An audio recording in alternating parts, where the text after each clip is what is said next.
ان الحمد لله نحمده ونستعينه ونستغفره ونعوذ بالله من شرور انفسنا ومن سيئات اعمالنا من يهده الله فلا مضل له ومن يضلله فلا هادي له واشهد ان لا اله الا الله وحده لا شريك له واشهد ان محمدا عبده ورسوله اما بعد فان خير الحديث كتاب الله وخير الهدي هدي محمد صلى الله عليه وسلم وشر الامور محدثاتها وكل محدثة بدعة وكل بدعة ضلالة وكل ضلالة في النار.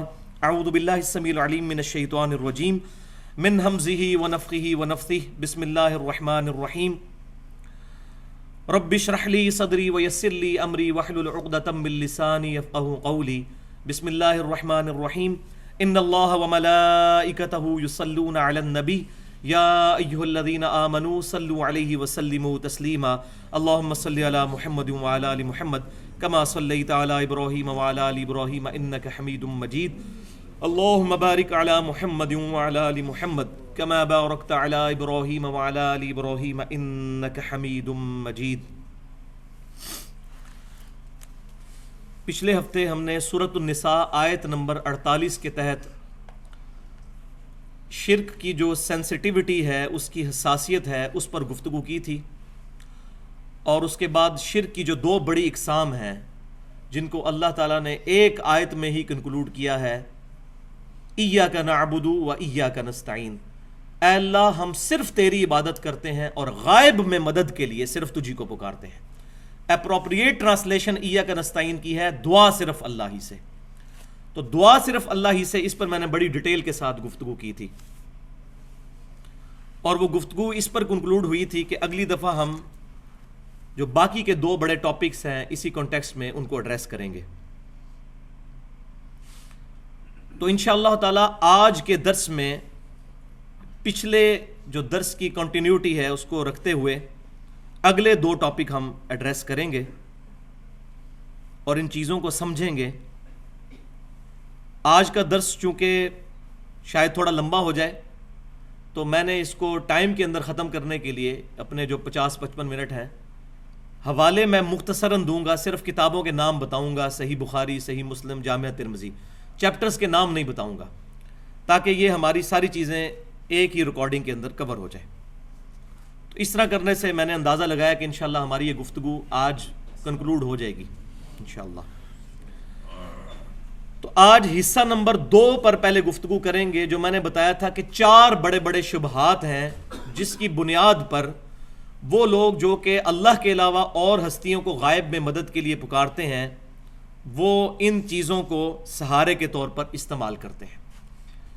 ان کو 4 بڑے اشکالات کہہ لیں، ایمبیگوٹیز کہہ لیں یا شبہات کہہ دیں.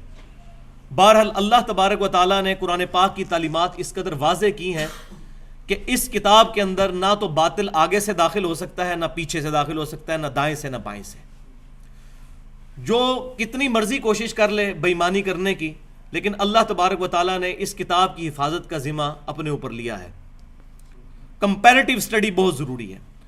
اگر ایک قادیانی پوری زندگی صرف قادیانیوں کی باتیں سنتا رہے گا اس کو کبھی بھی ختم نبوت سمجھ نہیں آئے گی.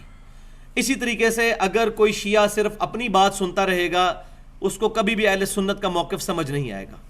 اور اسی طریقے سے اہل سنت صرف اپنے ہی علماء کی باتیں سنیں گے، ان کو کبھی بھی شیعہ کے سٹانس کے بارے میں سمجھ نہیں آئے گی. تو کمپیریٹیو سٹڈی کرنے کے لیے تمام علماء سے ان کی رائے کتاب و سنت کے مطابق پوچھنی اور پھر حق تک پہنچنے کے لیے اللہ کے حضور دعا کرنا یہ ضروری ہے.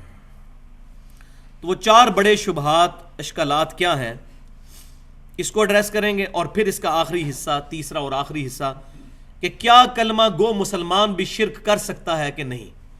کیونکہ آج بہت زیادہ یہ راگ الاپا جا رہا ہے اور بڑے بڑے علماء جو ہیں وہ بڑی بڑی توحید کانفرنسیں کر کے لوگوں کو یہ بتا رہے ہیں کہ شرک تو 1400 سال پہلے ختم ہو چکا ہے، لہٰذا اب کوئی پریشانی اور ٹینشن کی ضرورت نہیں ہے.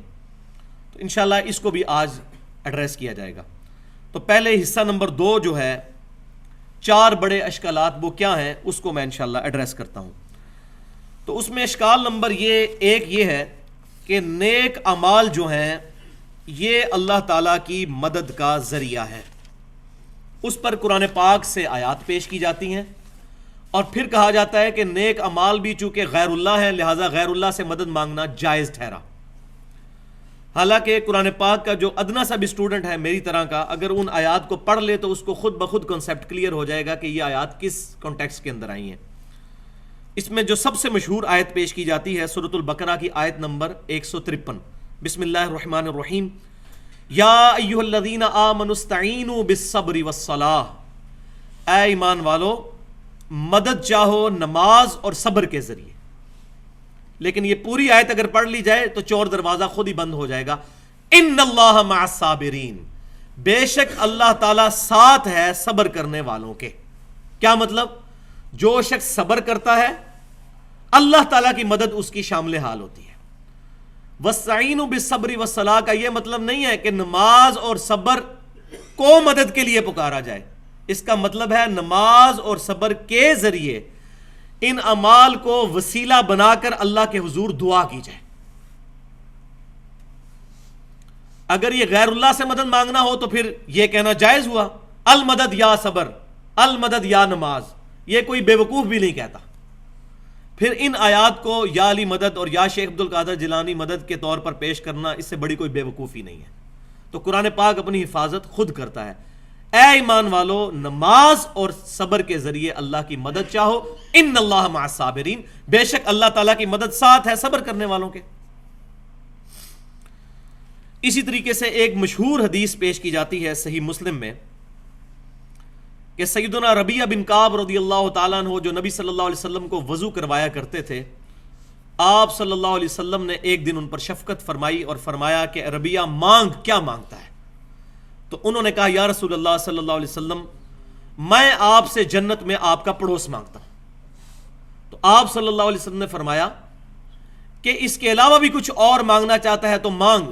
تو انہوں نے کہا یا رسول اللہ صلی اللہ علیہ وسلم مجھے جنت میں آپ کا پڑوس مل جائے، اس سے بڑھ کر مجھے کسی اور دولت کی ضرورت نہیں ہے. الحمدللہ. تو آپ صلی اللہ علیہ وسلم نے پھر ارشاد فرمایا پھر سجدوں کے ذریعے میری مدد کر. یعنی میری دعا تیرے لیے شامل حال ہوگی لیکن نیک اعمال کے ذریعے، سجدوں کے ذریعے میری مدد کر. اور ساتھ ہی اس کے صحیح مسلم امام مسلم رحمۃ اللہ علیہ وہ حدیث لے کر آئے ہیں کہ ایک صحابی نے نبی صلی اللہ علیہ وسلم سے پوچھا کہ بتائیے کہ مجھے کوئی ایسا کام بتا دیجئے جو مجھے اللہ تبارک و تعالیٰ کی جنت میں لے جائے.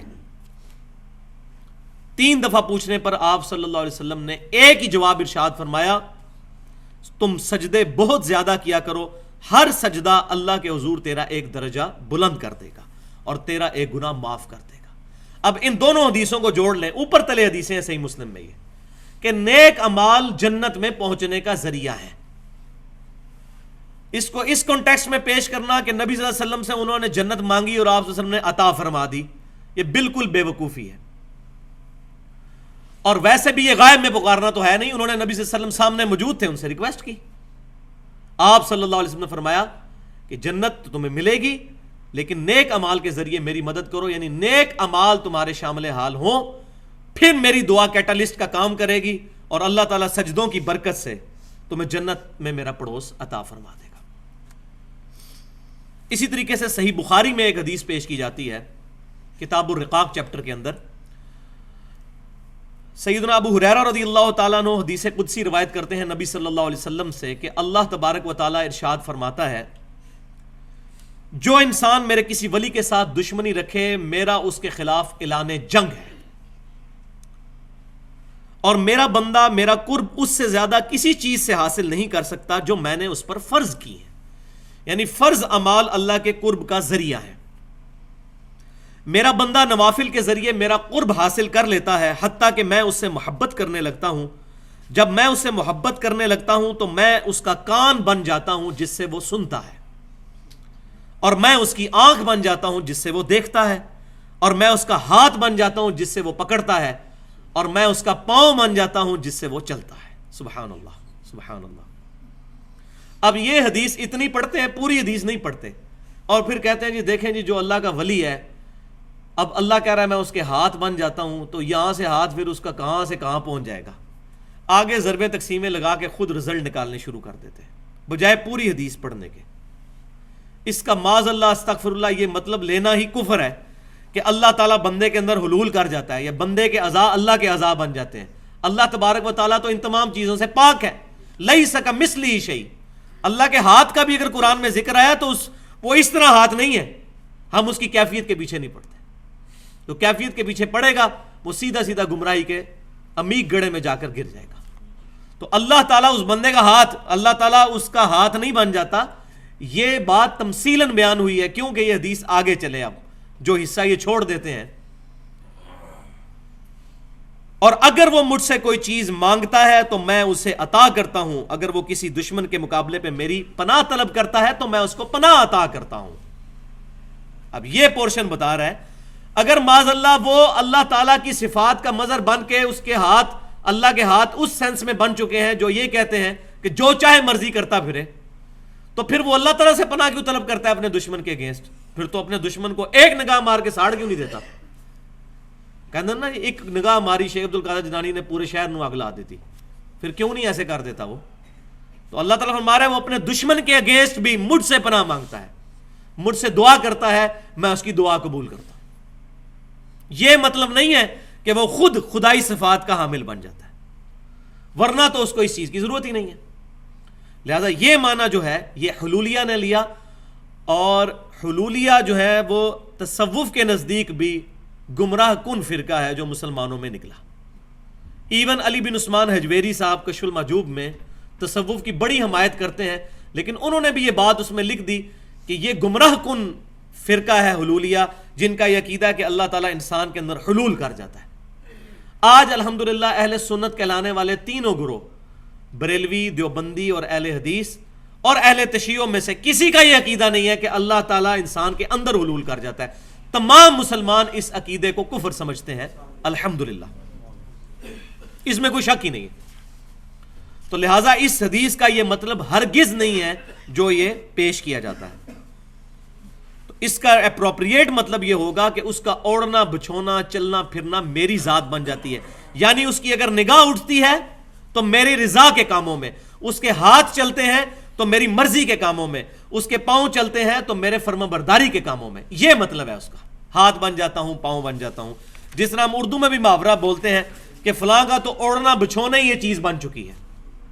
نبی صلی اللہ علیہ وسلم کے بارے میں فرمایا گیا قل ان صلاتي ونسكي ومحياي ومماتي لله رب العالمین. اے محبوب صلی اللہ علیہ وسلم آپ فرما دیجئے بے شک میری نماز، میری قربانی، میرا جینا، میرا مرنا سب کچھ اللہ کے لیے. میرا اوڑھنا بچھونا اللہ کی ذات ہے. یہ ہے اس کا مطلب. ہاتھ بن جاتا ہوں، پاؤں بن جاتا ہوں، کان بن جاتا ہوں، آنکھ بن جاتا ہوں. تو یہ پہلا اشکال میں نے کلیئر کیا. دوسرا اشکال ہے فرشتوں اور ظاہری اسباب کے ذریعے جو مدد لی جاتی ہے، اس کو وہ کہتے ہیں نہیں فرشتے بھی تو غیر اللہ ہیں اور ظاہری اسباب بھی غیر اللہ ہیں، ان سے پھر مدد کیوں لی جاتی ہے؟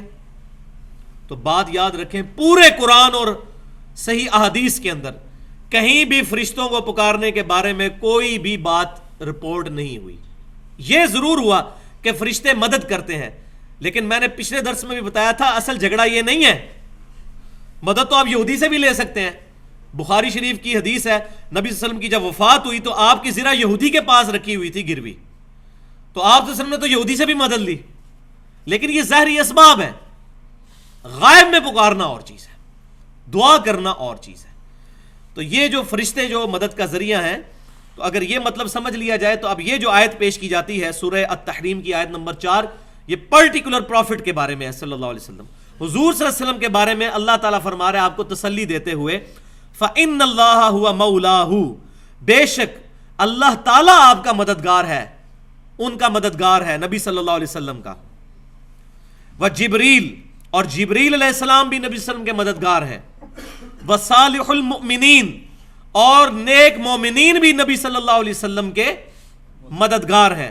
وَالْمَلَائِكَةُ بَعْدَ ذَلِكَ ظَهِيرٌ، اور اس کے بعد فرشتے بھی آپ صلی اللہ علیہ وسلم کے مددگار ہیں. تو نیک مومنین بھی آپ صلی اللہ علیہ وسلم کے مددگار ہیں. تو جتنے نیک مومنین ہیں قیامت تک وہ سارے پھر حضور کے مشکل کشا ہوئے اس آیت کے تحت. تو آپ صلی اللہ علیہ وسلم پکارا کرتے تھے ان کو، یا شیخ عبد القادر جیلانی المدد، یا امام بخاری المدد. یہ مطلب اگر لیا جائے اس سے بڑی کوئی گستاخی نہیں ہے، اور انسان جو ہے وہ نہ صرف گستاخی بلکہ دار کفر کے اندر داخل ہو جائے گا، والعیاذ باللہ تعالی. اس کا مطلب یہ ہے کہ اللہ تبارک و تعالیٰ ان کا مددگار ہے، اور اللہ تعالیٰ نے اپنی مشیت سے اسباب کے طور پر فرشتے آپ صلی اللہ علیہ وسلم کے ساتھ اٹیچ کیے ہیں، آپ کے جانثار صحابہ کرام آپ کے ساتھ اٹیچ کیے ہیں، جو آپ صلی اللہ علیہ وسلم کے فرمان پر اپنی جانیں نثار کرنے کے لیے تیار ہو جاتے ہیں، اور اس کا ثبوت قرآن پاک میں ہی موجود ہے۔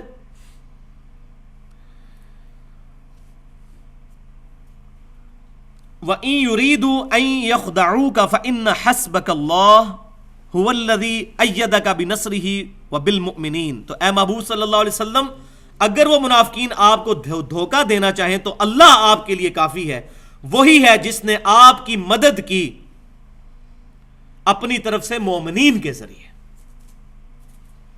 یعنی جانثار صحابہ آپ کو عطا کیے جو آپ کے فرمان کے اوپر اپنی جانیں لٹانے کے لیے تیار ہو گئے۔ یہ اللہ تعالیٰ نے صحابہ کرام کے دلوں میں آپ صلی اللہ علیہ وسلم کی عظمت بٹھا دی۔ پھر استستغیثون ربکم، یہ آیت نمبر جو میں نے پڑھی سورۃ الانفال کی آیت نمبر 62 تھی، اب سورۃ الانفال کی آیت نمبر 9۔ اور اے محبوب صلی اللہ علیہ وسلم، وہ وقت یاد کرو جب آپ اپنے رب کے حضور فریاد کر رہے تھے جنگ بدر کے اندر، فَاسْتَجَابَ لَكُمْ أَنِّي مُمِدُّكُمْ بِأَلْفٍ مِّنَ الْمَلَائِكَةِ مُرْدِفِينَ، تو اللہ تعالیٰ نے آپ کی فریاد سنی اور کہا کہ میں 1000 فرشتوں کے ذریعے آپ کی مدد فرماؤں گا۔ لیکن نبی صلی اللہ علیہ وسلم نے فرشتوں کو پکارا، یا جبرائیل المدد، یا میکائیل المدد، یا اسرافیل المدد، نہیں، اس آیت میں آ رہا ہے کہ اللہ کو پکارا تو اللہ تعالیٰ نے فرشتے بھیج دیے، جیسا کہ صحیح بخاری کے اندر حدیث ہے، وہ تو ہم سب فرشتوں کو منگوا سکتے ہیں، فرشتوں کی بکنگ کروا سکتے ہیں۔ کتاب الوکالہ چیپٹر میں انٹرنیشنل نمبرنگ کے مطابق 2311 نمبر حدیث ہے، جب کوئی شخص رات کو سوتے وقت آیت الکرسی پڑھ لیتا ہے تو اللہ تعالیٰ کی طرف سے ایک فرشتہ مقرر ہو جاتا ہے اس کی حفاظت پر یہاں تک کہ صبح ہو جائے۔ لیکن کیا ہم فرشتے کو پکارتے ہیں؟ فرشتے کو پکاریں گے شرک، پکارنا اللہ کو ہے مدد کے لیے، اللہ تعالیٰ فرشتے کو بھیجے، یہ اللہ کی مرضی۔ تو اس کو پیش کیا جاتا ہے کہ فرشتے بھی مددگار ہیں۔ اب اسی کے ساتھ وہ چیز جو ظاہری اسباب کے بارے میں، تو وہ میں نے بیان کر دیا کہ صحابہ کرام نبی صلی اللہ علیہ وسلم کے ساتھ ظاہری اسباب کے طور پر تھے۔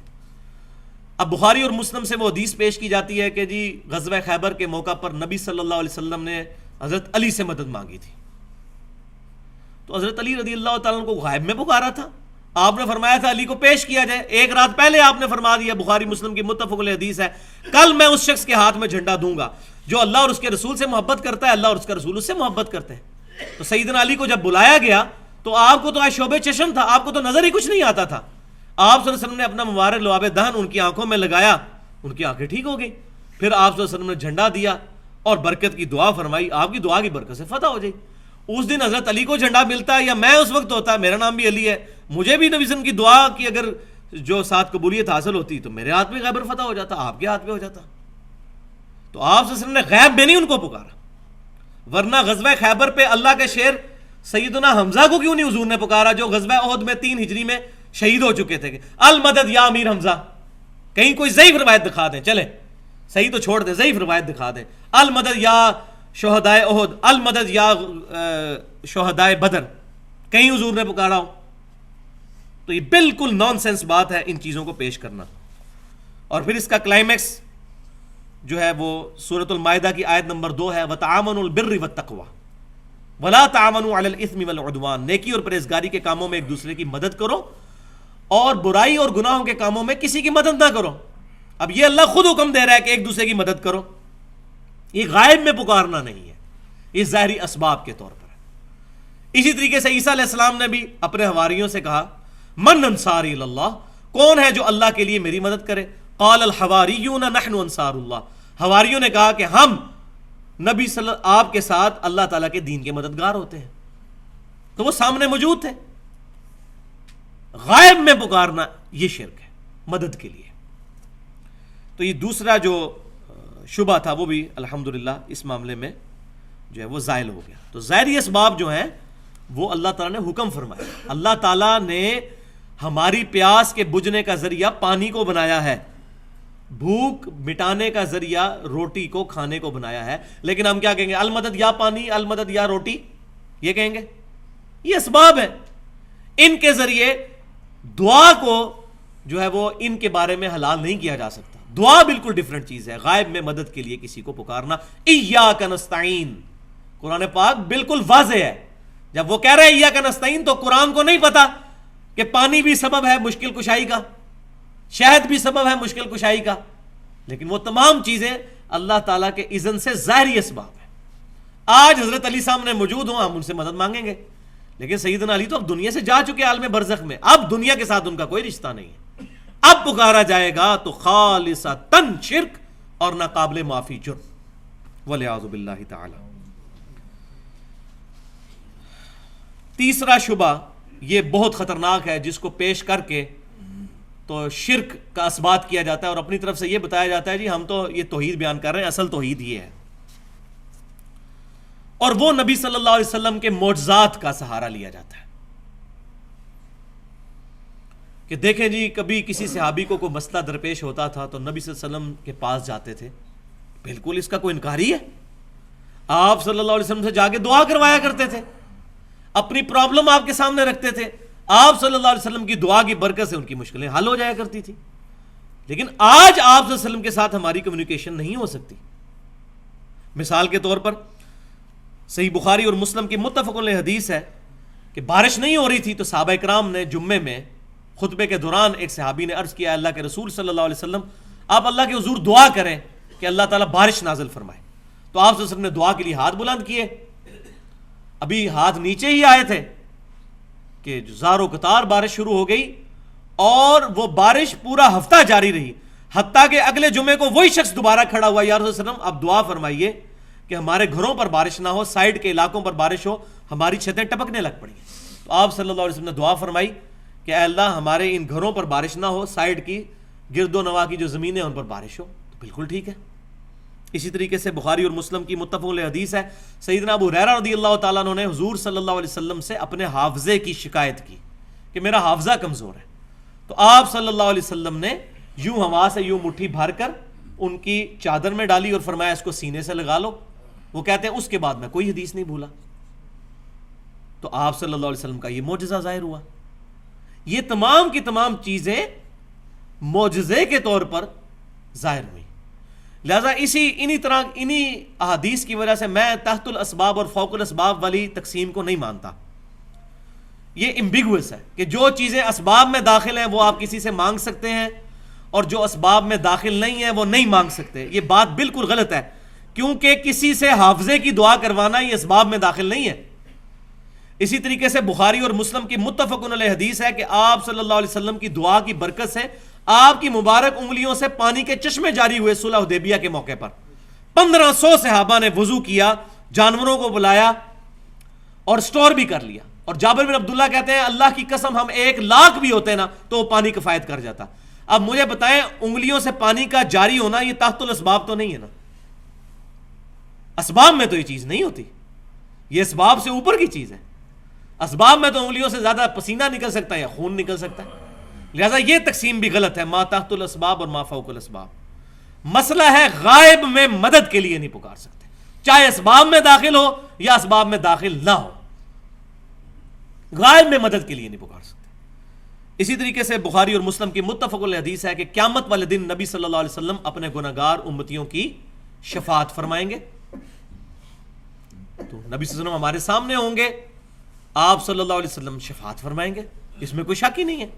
لیکن غائب میں پکارنا نہیں ہے. یہ میدان محشر میں آپ صلی اللہ علیہ وسلم بھی ہوں گے، صحابہ کرام بھی ہوں گے، ہم بھی ہوں گے، سب لوگ ہوں گے. تو اس کا سہارا لے کر اور سیدنا عیسیٰ علیہ السلام کے معجزات کا سہارا لے کر کہا جاتا ہے جی غیر اللہ سے مدد مانگی جا رہی ہے. بھائیو غائب میں مدد کے لیے نہیں پکارا جا رہا. کسی حدیث سے کوئی ثابت کرے صحیح حدیث ہے کہ نبی صلی اللہ علیہ وسلم نے کبھی کہا ہو المدد یا ابراہیم، المدد یا عیسیٰ، المدد یا موسیٰ، کبھی پکارا ہو؟ نیور، ہو ہی نہیں سکتا. تو یہ چیزیں آؤٹ آف کانٹیکسٹ پیش کی جاتی ہیں اور اس میں پھر سہارا لیا جاتا ہے جی آپ جی حیات النبی کے عقیدے کو نہیں مانتے. ہم حیات النبی کے عقیدے کو مانتے ہیں، برزخی عقیدے کو. حیات النبی کا یہ مطلب نہیں ہے کہ نبی صلی اللہ علیہ وسلم کی قبر مبارک پہ جا کے آپ سے مانگنا شروع کر دیا جائے. اس سے بڑا تو گستاخ ہی کوئی نہیں ہے. یہ جو میں نے حدیث بتائی صلح حدیبیہ کے موقع پر، اس کے علاوہ بھی کئی مواقع پر آپ صلی اللہ علیہ وسلم کی دعا کی برکت سے آپ صلی اللہ علیہ وسلم نے اپنی مبارک انگلیاں جب پیالے میں رکھی تو پانی کے چشمے جاری ہوئے. انہی راویوں میں سے ایک راوی سیدنا عمر بھی ہیں رضی اللہ تعالیٰ عنہ، امیر المؤمنین، خلیفہ ثانی. انہوں نے نبی صلی اللہ علیہ وسلم سے ایک سفر کے دوران، بخاری اور مسلم کی متفق علیہ حدیث ہے، ریکویسٹ کی یا رسول اللہ صلی اللہ علیہ وسلم پانی نہیں ہے تو آپ یہ تھوڑا سا پانی کٹورے میں ہے، آپ اس پہ دعا کی، فرمائیں برکت کی، اپنے مبارک ہاتھ اس میں رکھیں. ہاتھ رکھے تو پانی کے چشمے جاری ہو گئے. اب سیدنا عمر سے زیادہ کون جانتا ہے کہ آپ صلی اللہ علیہ وسلم کی مبارک انگلیوں سے معجزے کے طور پر پانی کے چشمے جاری ہوئے. خود دیکھے. اب یہی حضرت عمر نبی صلی اللہ علیہ وسلم کی وفات کے بعد کیا عقیدہ رکھ رہے ہیں. صحیح بخاری کتاب الاستسقاء 1010 نمبر حدیث انٹرنیشنل نمبرنگ کے مطابق سیدنا عمر رضی اللہ تعالیٰ عنہ قحط سالی کے زمانے میں انس بن مالک کہتے ہیں کہ دعا کرتے ہیں، اے اللہ جب تک تیرے نبی ہم میں موجود تھے صلی اللہ علیہ وسلم ہم ان کو تیری بارگاہ میں وسیلے کے طور پر پیش کرتے تھے دعا کے لیے. آپ صلی اللہ علیہ وسلم کی دعا کی برکت سے بارش نازل ہوتی تھی. اب آپ صلی اللہ علیہ وسلم کے بعد ہم آپ صلی اللہ علیہ وسلم کے چچا کو لے کر آئے ہیں، اور پھر سیدنا عباس بن عبد المطلب حضور صلی اللہ علیہ وسلم کے چچا دعا کرتے تو بارش برس پڑتی. معاذ اللہ استغفر اللہ، نبی صلی اللہ علیہ وسلم وفات کے بعد آپ کا مرتبہ کوئی کم ہو گیا تھا؟ نہیں. اصل میں سیدنا عمر نے یہ عقیدہ دیا کہ زندگی میں کسی سے جا کر دعا کروانا اور چیز ہے اور وفات کے بعد اس کے ساتھ کمیونیکیشن کرنا اور چیز ہے. ورنہ نبی صلی اللہ علیہ وسلم کے ہوتے ہوئے عباس بن عبد المطلب کو لانے کی ضرورت ہی نہیں تھی. اور وہ سیدنا عمر جن تک حدیث بھی پہنچی ہوئی ہے، ایسا نہیں کہ ان کو حدیث ہی نہیں پتا کہ آپ صلی اللہ علیہ وسلم کی مبارک انگلیوں سے پانی کے چشمے جاری ہوتے ہیں، تو آپ کٹورا لے کر پہنچ جاتے ہیں نا وہاں پر کہ یا رسول اللہ صلی اللہ علیہ وسلم دنیا میں بھی آپ صلی اللہ علیہ وسلم کی مبارک انگلیوں سے پانی کے چشمے جاری ہوئے، اپنا قبر مبارک سے ہاتھ باہر نکالیں اور اپنا ہاتھ مبارک اس کٹورے میں رکھ دیں تاکہ پانی کے چشمے جاری ہو جائے. نہیں ہوا ایسے، بالکل نہیں ہوا. تو اس سے صحابہ کرام نے ہمیں یہ عقیدہ دیا کہ وفات کے بعد برزخی حیات کو دنیاوی زندگی پر قیاس کرنا بہت بڑی بے وقوفی ہے، اور یہ انسان کو بسا اوقات شرک کے دائرے کے اندر لے جاتی ہے. گستاخی تو ہوگی، شرک کے دائرے میں بھی انسان پہنچ جائے گا. تو یہ 3 بڑے شبہات. اب چوتھا شبہ، اب جب سارے معاملات ختم ہو جاتے ہیں نا، پھر وہ نا، چونکہ قرآن حدیث میں تو دلائل نہیں ہے، پھر بزرگوں کے واقعات سنانے شروع کر دیتے ہیں. فلاں بزرگ کا واقعہ انہوں نے یہ کر دیا، فلاں نے یہ کر دیا، فلاں نے وہ یہ کر دیا. مسئلہ ہے کہ بھائیو یہ واقعات اگر ماننے شروع کر دیں نا ہم، تو میں آپ کو الحمدللہ تمام مکاتب فکر سے بزرگوں کی ایسی ایسی کرامتیں سنا سکتا ہوں، ان کی اپنی لکھی ہوئی، کہ اگر وہ بریلوی کی ہوں گی تو دیوبندی کہے گا جی جھوٹ ہے، دیوبندی کی ہوں گی تو بریلوی کہے گا جھوٹ ہے، اہل حدیث کی ہوں گی تو یہ دونوں کہیں گے جھوٹ ہے، اہل حدیث ان دونوں کو جھوٹ کہیں گے. یہ مانیں گے بھی تو اپنے بزرگوں کی کرامتیں، اور کسی کی نہیں مانیں گے. تو جب آپ کسی اور کے بزرگ کی کرامت ماننے کے لیے تیار ہی نہیں ہے تو ہمیں اپنے بزرگ کی کرامت پیش کرنے کی ضرورت نہیں ہے. ہمیں پھر اس بزرگ کی کرامت پیش کریں جو آپ میں اور ہم میں کامن ہے. امام کائنات، سید الاولین والآخرین، شفیع المذنبین، رحمت للعالمین، سیدنا و مولانا امام اعظم محمد رسول اللہ صلی اللہ علیہ وسلم. لائیں قرآن اور سنت سے پیش کریں، صحابہ کرام کے اجماع سے کوئی بات پیش کر دیں، اپنی قیاس رائیاں نہ کریں. یہ من گھڑت واقعات پیش کر کے کتاب و سنت کا جنازہ نہ نکالیں. تو یہ چوتھا شبہ یہ ہے کہ یا تو واقعات پیش کیے جاتے ہیں، پھر ضعیف قسم کی حدیثیں اور روایتیں اور من گھڑت قسم کی قصہ کہانی پیش کر کے قرآن کی واضح آیات کو کاؤنٹر کیا جاتا ہے. انا للہ و انا الیہ راجعون. یہ کتاب بھائیوں محفوظ ہے. دنیا میں کوئی حدیث آ جائے، 1 ارب حدیثیں بھی آ جائیں، اس کتاب پر پیش ہوں گی. اس سے نہیں ٹکرانی چاہیے. ایاک نستعین، دعا صرف اللہ ہی سے بس. اب کوئی حدیث ایسی نہیں ہوگی جو قرآن کی اس آیت کو کاؤنٹر کر دے. وہ حدیث ہی نہیں ہوگی، وہ حدیث صحیح نہیں ہوگی اصول محدثین پر، میرے آپ کے کہنے پر نہیں، اصول محدثین پر. اب میں یہاں پر انصاف کا تقاضا سمجھتا ہوں کہ ایک چیز بیان کر دوں. انہی واقعات میں سے ایک واقعہ جو بہت مشہور ہے، اور ہمارے سب کانٹیننٹ میں 2 بھاری فرقے جو اپنے آپ کو فخری اہل سنت کہتے ہیں، حالانکہ اس طرح کے واقعات لکھ کے ان کو شرم کرنی چاہیے. اہل سنت کا یہ منہج ہے؟ اہل سنت کا یہ منہج نہیں ہو سکتا. اہل سنت کا منہج کتاب و سنت اجماع کو حجت ماننا ہے، اور جہاں کہیں ان تینوں چیزوں میں کوئی چیز نہ ملے پھر قیاس اور اجتہاد بھی کیا جا سکتا ہے۔ تو چونکہ وہ اپنے آپ کو فخریہ اہل سنت کہتے ہیں، تو اب اہل سنت کی یہ تعلیمات تو نہیں ہے، تو ہمارے سب کانٹیننٹ میں دو بھاری فرقے، نمبر 1 بریلوی اور نمبر 2 دیوبندی، ان دونوں مکتبہ فکر کی دو بڑی جماعتیں اس وقت پوری دنیا میں دعوت و تبلیغ کا کام کر رہی ہیں۔ بریلویوں کی دعوت اسلامی ہے، تقریباً 65 سے 70 ملکوں میں ان کا دعوت کا کام پھیل چکا ہے، بقول ان کے ٹی وی چینل بھی ان کا چل رہا ہے۔ اور دیوبندیوں کی تبلیغی جماعت ہے جن کا دعویٰ ہے کہ تقریباً 168 ملکوں میں ہمارے مراکز قائم ہو چکے ہیں۔ اب دونوں کے سلیبس میں جو کتابیں شامل ہیں ان دونوں میں یہ واقعہ درج ہے۔ الیاس قادری صاحب جو دعوت اسلامی کے امیر ہیں، ان کی کتاب ہے فیضان سنت، اور اس کا چیپٹر ہے مصافحہ اور معانقہ کی سنتیں اور آداب، صفحہ نمبر 654۔ اور دیوبندی عالم شیخ ذکریہ سہارنپوری جن کا لکھا ہوا تبلیغی نصاب پوری دنیا میں لے کر تبلیغی جماعت گھومتی ہے اور پڑھ پڑھ کر سناتی ہے، فضائل درود والا چیپٹر اس کا، اور فضائل حج والا چیپٹر تبلیغی نصاب کا، اس میں فصل نمبر 9 کے صفحہ نمبر 130 کے اوپر فضائل حج میں شیخ ذکریہ صاحب یہ واقعہ لے کر آئے ہیں، انتہائی گستاخانہ واقعہ۔ وہ کہتے ہیں کہ شیخ احمد رفائی صاحب کہتے ہیں کہ 555 ہجری میں جب وہ حج سے فراغت کے بعد روضہ رسول پر حاضر ہوئے صلی اللہ علیہ وسلم، تو عربی کے 2 شعر قبر رسول پر جا کر پڑھے 555 ہجری میں، یعنی تقریباً 550 سال نبی صلی اللہ علیہ وسلم کو دنیا سے تشریف لے جائے ہوئے ہو چکے ہیں۔ 550 سال کے بعد شیخ احمد رفائی، جن سے یہ رفائی قادری سلسلہ بھی چلتا ہے، مصر کے اندر بہت زیادہ ہیں، کویت کے اندر بھی ہیں یہ لوگ، وہ کہتے ہیں جی قبر رسول پر وہ پہنچے، انہوں نے 2 عربی شعر پڑھے جن کا ترجمہ کچھ یوں تھا کہ دوری کی حالت میں اپنی روح کو آستانہ اقدس پر حاضری کے لیے بھیجتا تھا، تو اے اللہ کے رسول صلی اللہ علیہ وسلم، اب میں اپنا جسم بھی لے کر آپ صلی اللہ علیہ وسلم کے پاس آیا ہوں، تو آپ صلی اللہ علیہ وسلم اپنا دست مبارک اپنی قبر سے باہر نکالیں تاکہ میں اس دست مبارک کی زیارت کروں اور اس کو بوسہ دوں، ولیعوذ باللہ تعالی۔ یہ کون سا حج اور عمرے میں نبی صلی اللہ علیہ وسلم کی قبر مبارک پر حاضری کا یہ طریقہ کس صحابی سے، کس تابعی سے ثابت ہے؟ ورنہ اس وقت 40 لاکھ لوگ اگر یہی دعا وہاں جا کے کرنا شروع کر دیں کہ یا رسول اللہ علیہ وسلم اپنی قبر مبارک سے ہاتھ باہر نکالیں، ہم آپ کو ملنے کے لیے آئے ہیں، تو آپ سمجھ سکتے ہیں کہ یہ کتنا بڑا ظلم ہے اس طرح کا عقیدہ رکھنا۔ پھر شیخ ذکریہ صاحب کہتے ہیں کہ 90,000 لوگوں کی موجودگی میں، 90,000 لوگوں کی موجودگی میں نبی صلی اللہ علیہ وسلم نے، یہ ان کے الفاظ ہیں معاذ اللہ استغفر اللہ، اپنی قبر مبارک سے ہاتھ باہر نکالا، شیخ احمد رفائی رحمۃ اللہ علیہ نے اس ہاتھ کو بوسہ دیا، اور 90,000 لوگ اس منظر کو دیکھ رہے تھے۔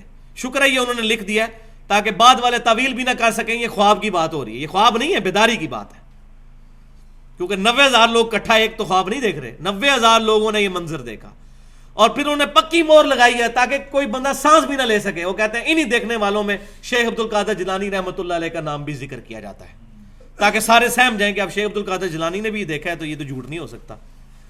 لیکن واللہ یہ واقعہ 555 ہجری میں آج سے 900 سال پہلے کی بات ہو رہی ہے بھائیو۔ آج سے 100 سال پہلے بھی 90,000 کا مجمع مسجد نبوی میں نہیں آ سکتا تھا، آج سے 100 سال پہلے بھی، آج سے 50 سال پہلے بھی مسجد نبوی میں 90,000 کا مجمع نہیں آ سکتا تھا۔ 1955 میں یہ توسیع کا کام شروع ہوا ہے اور پھر شافات کے دور میں یہ کمپلیٹ ہوا ہے، اب جا کے اس میں کچھ بندے آتے ہیں 1,00,000 1.5 لاکھ کے قریب، اور پھر باہر والے سین بھی ملا کے تقریباً 4.5-5 لاکھ۔ تو 900 سال پہلے کہہ رہے ہیں 90,000، دیکھیں جھوٹ کے پاؤں ہی نہیں ہوتے، کتنا بڑا جھوٹ ہے۔ 9,000 لکھ دیتے تو شاید یہ کو قابو بھی آ جاتا، 90,000 لکھ کے تو جو ہے وہ اپنی نشانی چھوڑ دی، پتہ چل گیا۔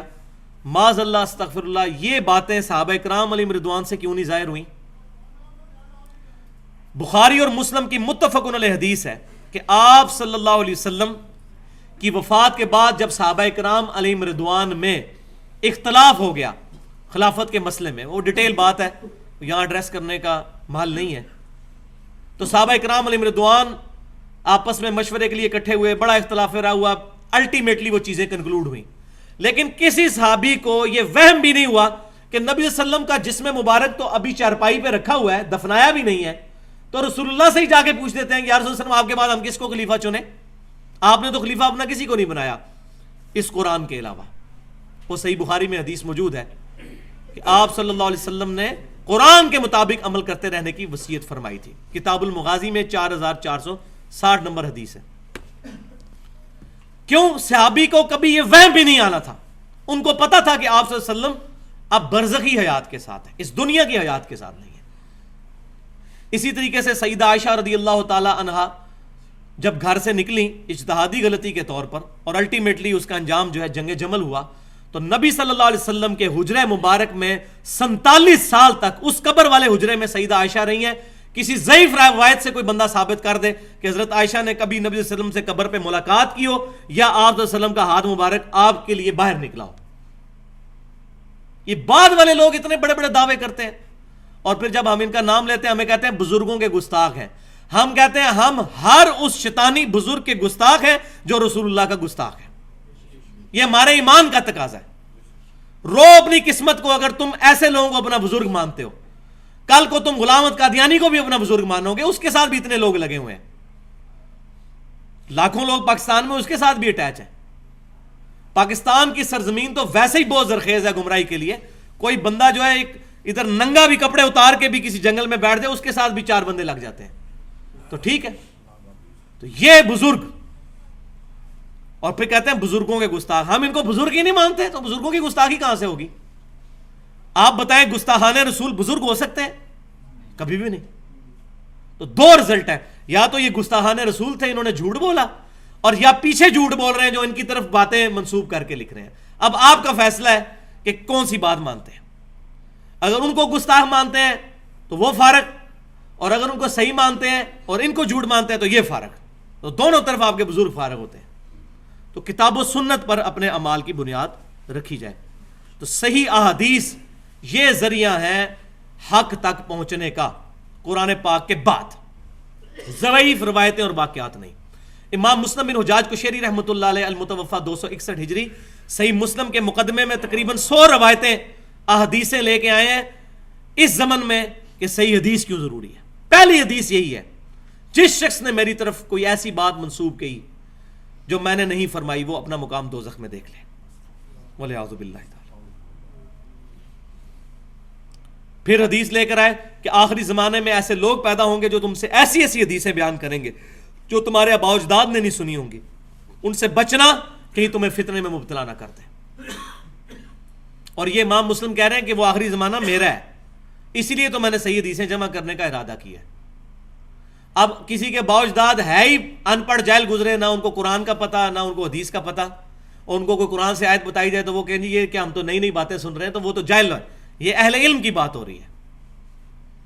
واقعی ایسی حدیثیں پھر بیان کرتے ہیں، نہ بخاری میں ہوتی ہیں، نہ مسلم میں ہوتی ہیں، نہ ترمذی میں، نہ ابو داؤد میں، نہ نسائی میں، نہ ابن ماجہ میں، نہ الموطا امام مالک میں، نہ مسند امام احمد میں۔ ان 8 کتابوں میں تو حدیثیں نہیں ہوتی ہیں، اور دور دراز کی کتابوں میں جن کا شاہ ولی اللہ دہلوی رحمۃ اللہ علیہ نے حجت اللہ البالغہ میں بڑی ڈیٹیل کے ساتھ رد کیا ہے کہ ان کتابوں کا اور ان صحیح احادیث کی کتابوں کا زمین و آسمان کا فرق ہے۔ تو صحیح حدیث کے اوپر بنیاد رکھنی ہوگی۔ اب صحیح احادیث کے حوالے سے میں 3 مثالیں پیش کرنا یہاں ضروری سمجھتا ہوں تاکہ ہمیں مسئلہ بالکل کلیئر ہو جائے۔ پہلی مثال مسند امام احمد سے کہ امام کائنات صلی اللہ علیہ وسلم کے پاس ایک صحابی حاضر ہوئے، انہوں نے کہہ دیا یا رسول اللہ ما شاء اللہ و شئت، اے اللہ کے رسول جو اللہ چاہے اور جو آپ چاہیں۔ آپ صلی اللہ علیہ وسلم نے فرمایا اجعلتنی للہ ندا، کیا تم نے مجھے اللہ کے مقابل کھڑا کر دیا ہے؟ قل بل ما شاء اللہ وحدہ، بلکہ یہ کہو کہ جو اکیلا اللہ چاہے۔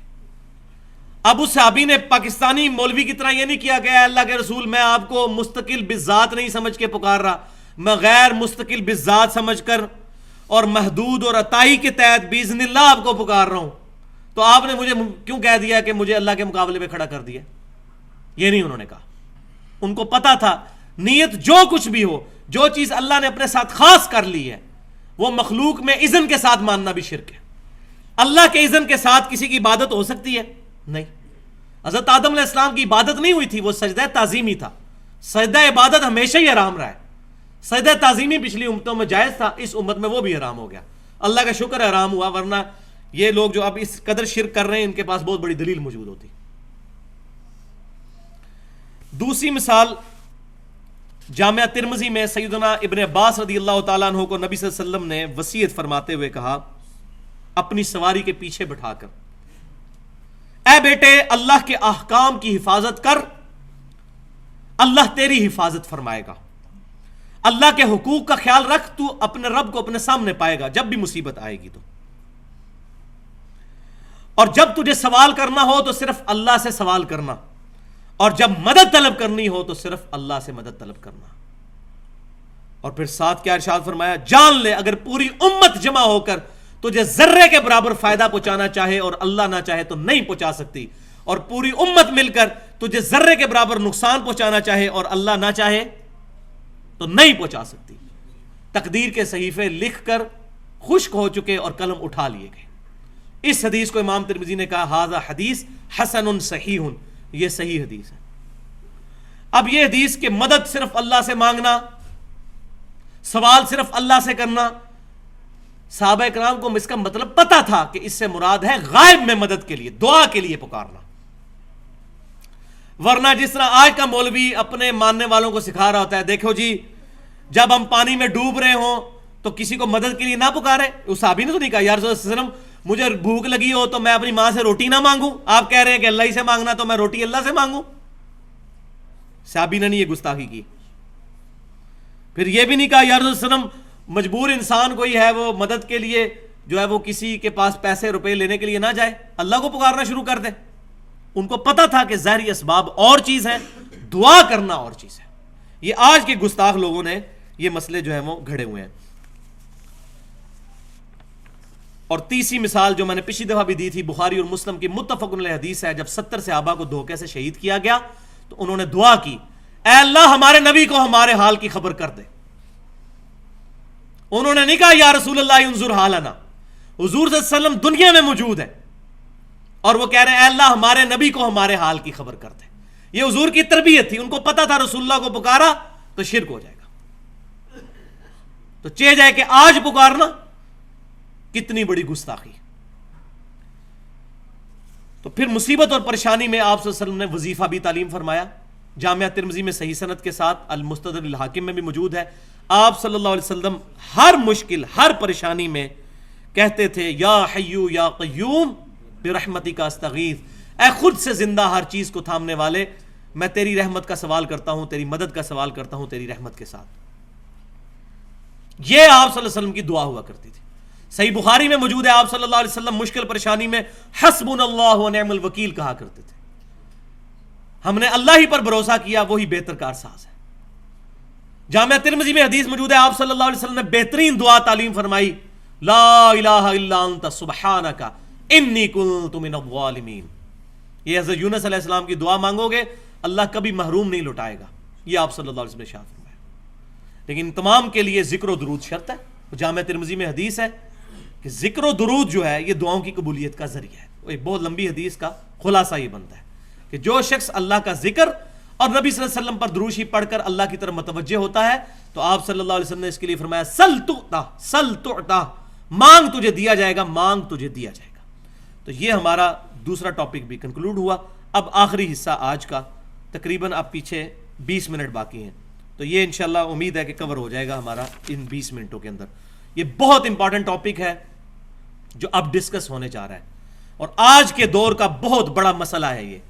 اس کی بنیاد کے اوپر لوگ گمراہی کے اندر گھرے ہوئے ہیں, اور وہ یہ ہے کہ کیا کلمہ گو مسلمان بھی شرک کر سکتا ہے؟ لوگ کہتے ہیں دیکھیں جی, ایک طرف کہتے ہیں کلمہ گو ہے, کلمہ پڑھ لیا, اب اس کو مشرک بھی کہتے ہیں. یہ کیسے ہو سکتا ہے کہ کوئی بندہ کلمہ پڑھے اور وہ شرک بھی کرے؟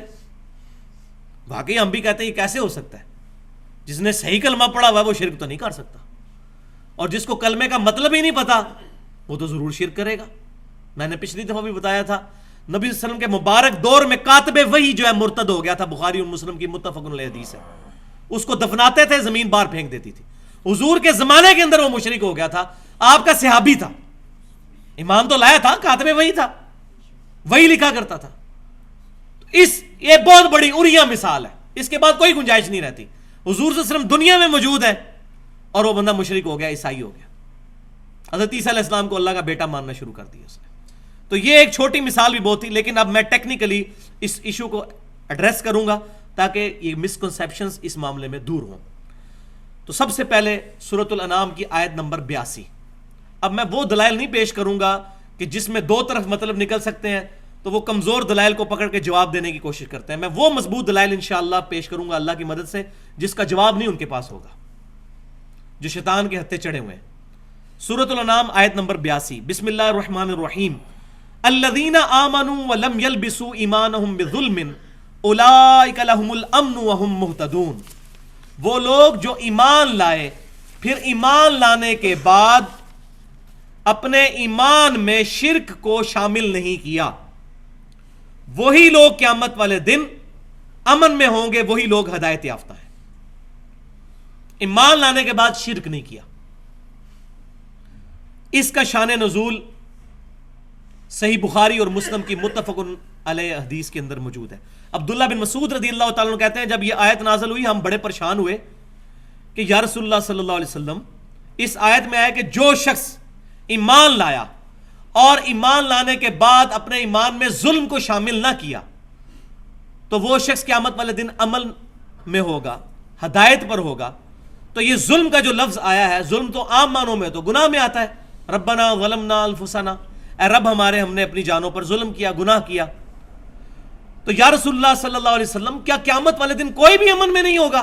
کیونکہ کوئی شخص ایسا نہیں جس سے گناہ نہ ہو. تو آپ صلی اللہ علیہ وسلم نے سورہ لقمان کی آیت نمبر 13 ارشاد فرمائی اور فرمایا ان الشرک لظلم عظیم، بے شک شرک سب سے بڑا ظلم ہے. یعنی اس آیت میں شرک ہے مراد ظلم سے، عام گناہ نہیں. جو شرک کرے گا ایمان لانے کے بعد ایسے شخص کو پھر امن نہیں ملے گا. تو آپ صلی اللہ علیہ وسلم کی اس تشریح سے یہ بالکل بات ثابت ہو گئی کہ ایمان لانے کے بعد بھی جو شرک سے بچے گا اسی کو قیامت والے دن امن اور ہدایت ملے گی، اور کسی کو نہیں ملے گی. پھر صحیح مسلم میں حدیث ہے، امام کائنات صلی اللہ علیہ وسلم نے بیان فرمایا جس مسلمان کے جنازے میں 40 ایسے لوگ شریک ہوں جو اللہ کے ساتھ شرک نہ کرتے ہوں تو اللہ تعالیٰ ان 40 بندوں کی شفاعت اس کے حق میں قبول کر لے گا. یعنی وہ جب جنازہ پڑھیں گے اللہ تعالیٰ ان کی مغفرت کر دے گا اس بندے کی، اگر 40 ایسے بندے ہوں جو شرک نہ کرتے ہوں. تو بھائیو اگر شرک ختم ہو چکا ہے تو نبی صلی اللہ علیہ وسلم کو یہ بات کہنے کی ضرورت ہی نہیں ہے. وہ جس حدیث سے یہ سہارا لیتے ہیں نا، وہ حدیث میں اینڈ پہ میں بیان کروں گا اور اس کا مفہوم بھی بیان کروں گا، اس حدیث کا مطلب کیا ہے. ابھی صرف یہ دلائل سنتے جائیں. تو جو بندہ جنازہ پڑھنے کے لیے آتا ہے، مسلمان ہی جنازہ پڑھتا ہے، اور تو کوئی جنازہ پڑھنے کے لیے نہیں آتا. پھر صحیح بخاری اور مسلم کی متفق علیہ حدیث ہے، یہ بالکل کرٹیکل حدیث ہے اس حوالے سے.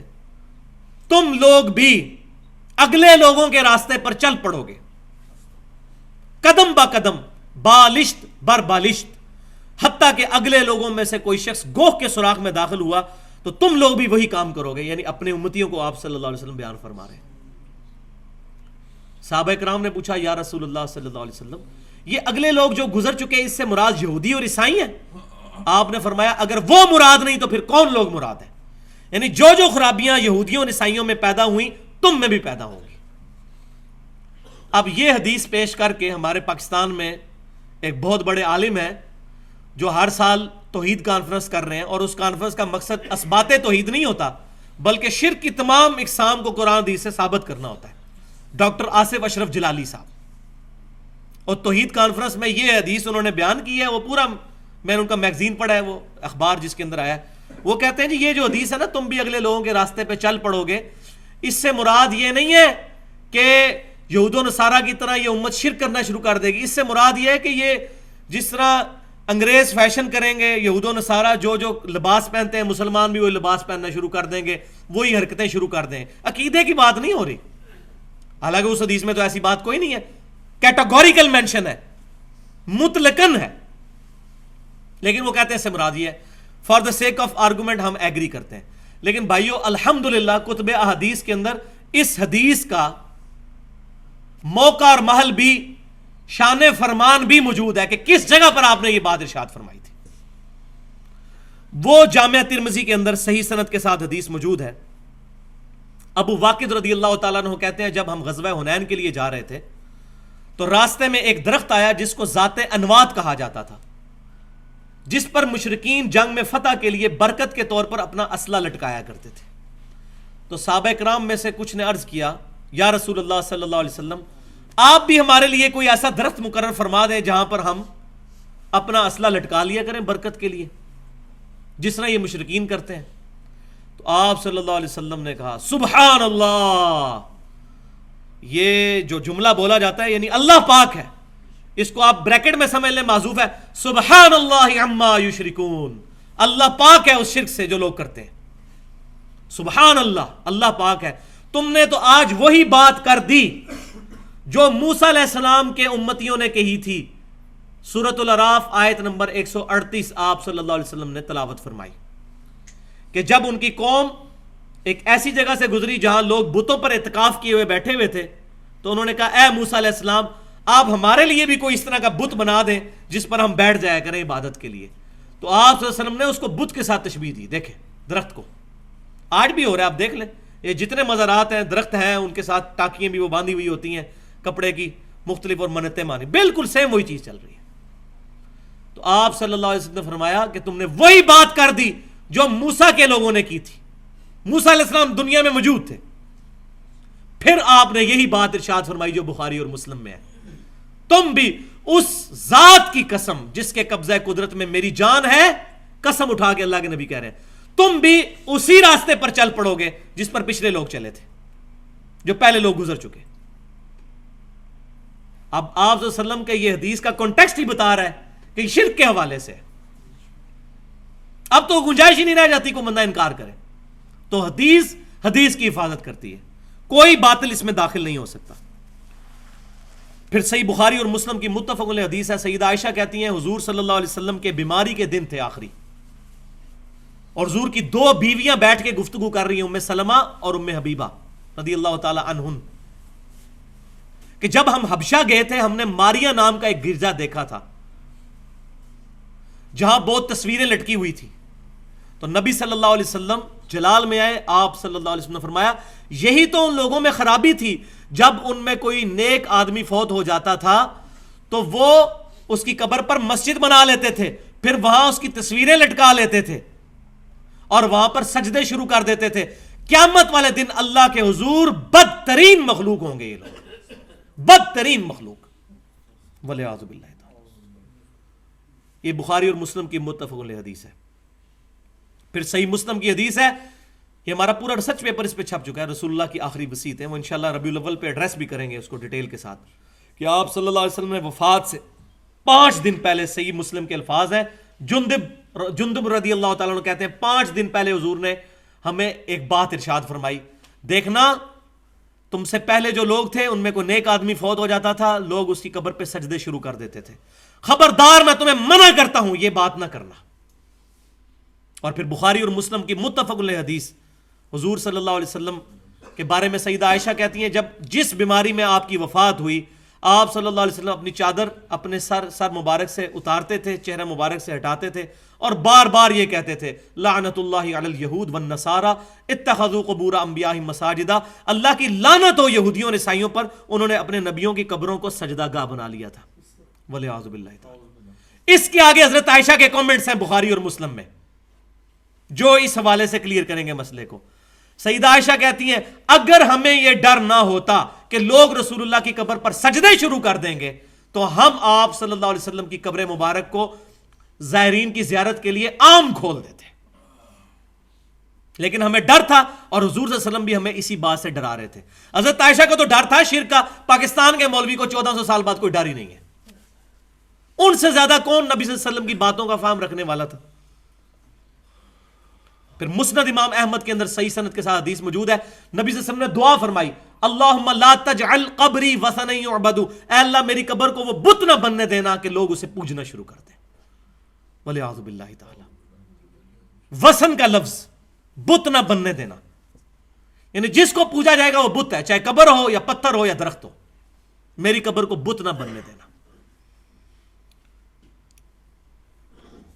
تو یہ احادیث تھیں جو بالکل یہ بات کلیئر کرتی ہیں کہ آپ صلی اللہ علیہ وسلم کو بھی خدشہ تھا، صحابہ کرام کو بھی خدشہ تھا.